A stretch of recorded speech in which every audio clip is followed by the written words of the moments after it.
Nakilala sa pangalang Justin Joseph Baisa, dugong Ilocano mula Bambang Nueva Vizcaya. Laman ako noon ng basketball court sa kalsada, kasama ko bangko sa Ibors Pingpingbok sa Estrada. Yo!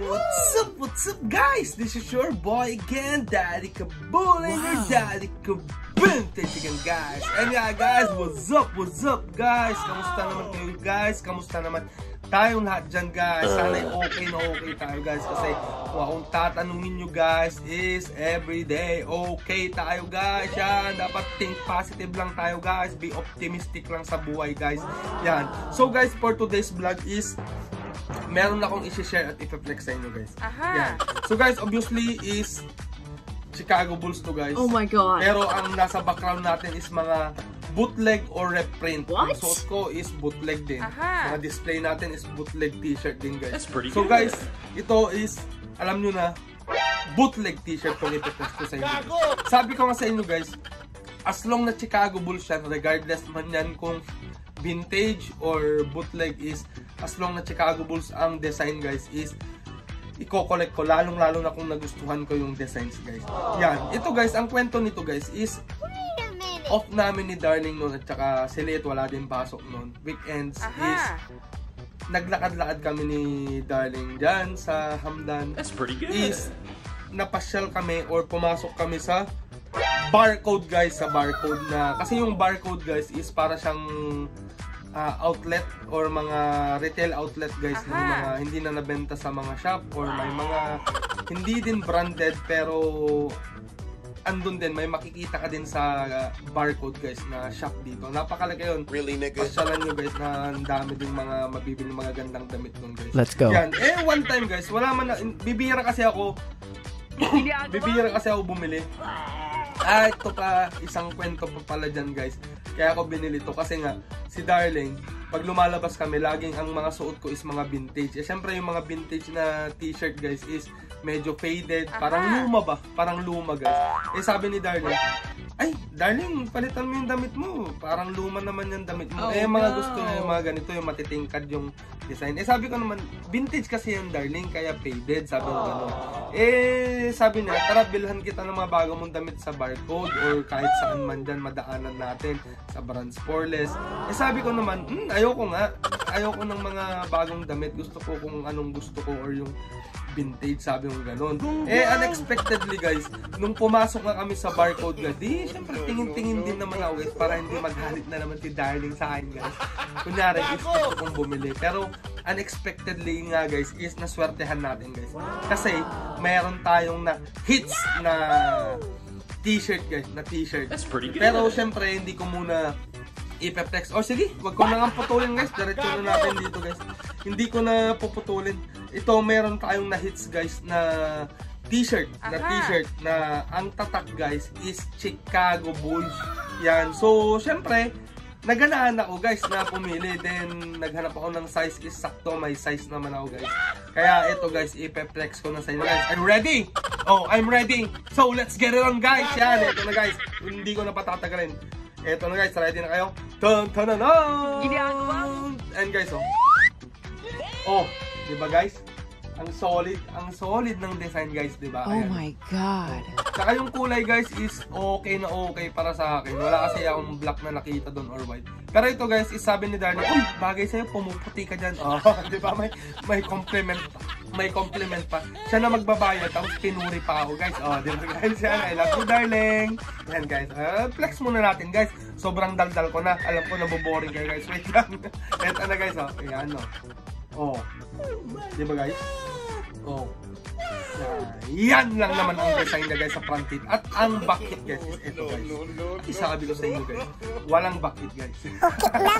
Walang back hit guys, walang back hit. Front hit lang to guys, front hit lang. Ayan guys, diba? Parang totoong bola, parang siyang 3D, diba guys? Yan. Tapos Chicago Bulls. Yung logo ng Chicago Bulls. Ayan guys. Tapos may NBA doon na logo, then Jordan guys. Yan. Ang ganda nito guys. Quality ng t-shirt guys is sakto lang. Para siyang blue corner yung tela niya. Which is makapal din kasi nung high school tayo, elementary, blue corner. Ang mga pang-inset natin sa mga uniform is makakapal. That's pretty good. Ayan ang tela. Then, ang ribbings is okay. Yan, guys. Okay na okay yung sizing nito, guys. Really, nigga? Ito nga, guys, is masasabi yung bootleg or reprint na lang. Kasi ang tag nito, guys, is hindi ko din maintindihan, guys.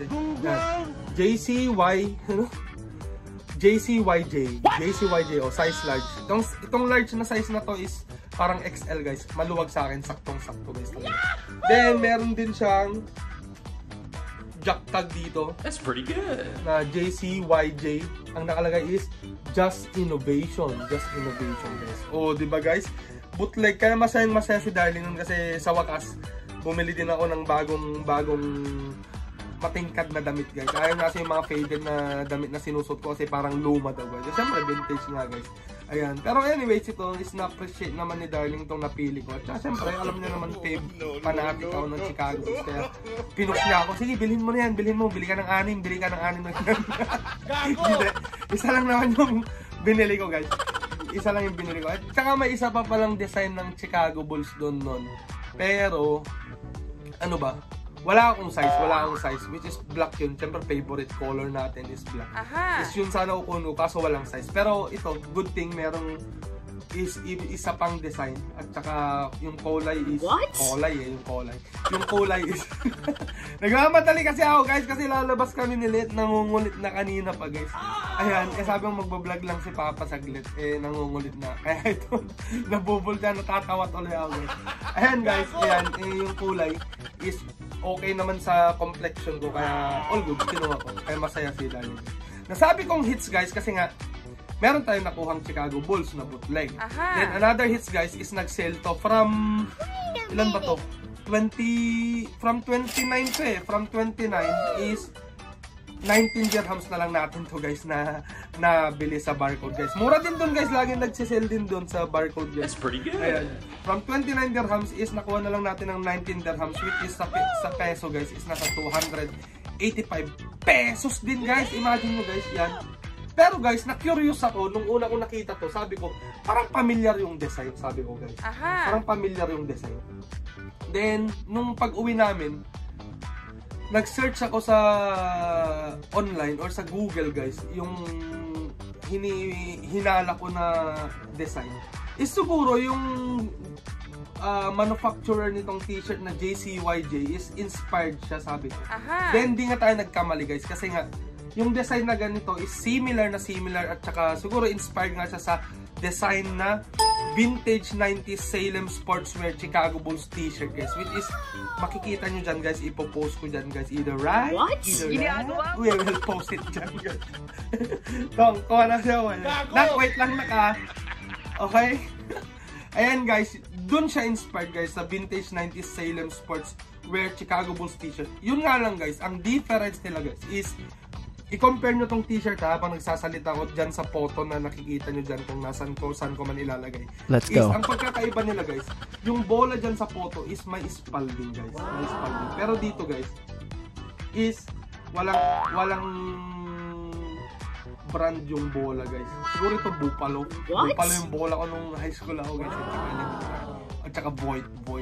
Alam nyo, kung talaga nagbabasketball na kayo nun, guys, at may bola kayo, ang bola nyo dapat nun is Void or Buffalo. Yun ang mga uso sa probinsya nun, guys. Ayun, 1 week lang, pag nilaro mo, guys, is may bukol-bukol na yung bola, ganun yun. Bili ka na naman ng bago. Ganun yun. Ayan nga, guys, ang daldal ko. Kasi yung difference nga, guys, is yung nasa photo is may spalding na brand dyan sa bola, at saka iba yung pihit ng bola dyan sa photo. Then dito naman sa t-shirt, guys, is walang nakalagay ni any brand, guys. Then meron pa akong isang napansin, guys, na iniba ng manufacturer ng t-shirt. Ayan, guys, oh. Yung Jordan na Jumpman logo dyan, tsaka spell out na Jordan. Ang nakalagay dyan dito sa vintage t-shirt, guys, ang nakalagay dyan is yung Salem Sportswear, guys. Pero dito ang ginamit na is Jumpman logo tsaka yung spell out na Jordan, guys. Yun. So siguro nga, guys, is inspired nga siya dyan, guys. Pero alam nyo, guys, kung magkano yung nandyan sa photo na kung saan siya na-inspira, guys, ng design. Yung ganyang t-shirt, yung Salem t-shirt na ganyan, guys, is nagkakalaga din yan, guys, sa eBay ng $60, guys. Or nasa 240 dirhams din, guys. Or in peso is nasa 3,600 pesos, guys. O imagine that, guys. may bootleg tayo na similar sa vintage design, guys. That's pretty vintage good. design, which is nakuha lang natin to ng 19. Then yung inspired t-shirt niya na vintage design is nagkakalaga ng 3,600 pesos, guys. Bago yun, guys. Yan, so guys, ito lang naman ang bago nating bago kong dagdag collection, guys, na bootleg, guys, na syempre si Darling nagbayad dito. I love you, Darling, thank you dito. 19 dirhams lang. Meron tayong Chicago Bulls na reprint or bootleg, guys. Yan. So guys, sana ngayon na-appreciate na naman ito aking pag-share at pag-flex ng aking simpleng dagdag collection, guys, ng aking Chicago Bulls collections, guys. Yan. At syempre, guys, hindi ko makakalimutan na magpasalamat sa inyong lahat, lalong-lalo na sa aking mga subscribers tsaka non-subscribers na din, kasi may mga nanonood din talaga na non-subscribers. Sa mga non-subscribers na nanonood, baka naman pwede nyo lang mag-subscribe naman, guys, tsaka mag-like na din ng ating videos, guys. Yan, at syempre, guys, kung bago ka lang dito sa aking YouTube channel na JJB KIB is wag mo kakalimutan mag-subscribe na. At syempre, guys, pakiclick na din yung notification bell at para hindi mo ma-miss ang aking mga upcoming videos, guys. Yan. At syempre, like na din ang videos kung na-enjoy mo yung ganitong pagpa-flex ng aking mga dagdag collections, guys. Yan. And share it to your friends and relatives, guys. Yan. So, kanino tayo magpapasalamat? Syempre kay Darling, kasi dinala tayo, pinilit tayong bumili ng bagong damit, kaya na-hits natin to, guys, itong 19 dirhams na Chicago Bulls bootleg t-shirt, guys. Ayan, guys. So guys, mamadalin ko na itong puputulong. Tara na! Yan na. Yan na, guys. Magpapaalam na ako. Salamat sa panonood. At ito nga ang ating bagong bootleg t-shirt Chicago Bulls na dagdag collection, guys. So guys, here's your boy, Daddy Kabulin nyo, Daddy Kabinteng, saying, till next time, peace out, bye-bye! Gago!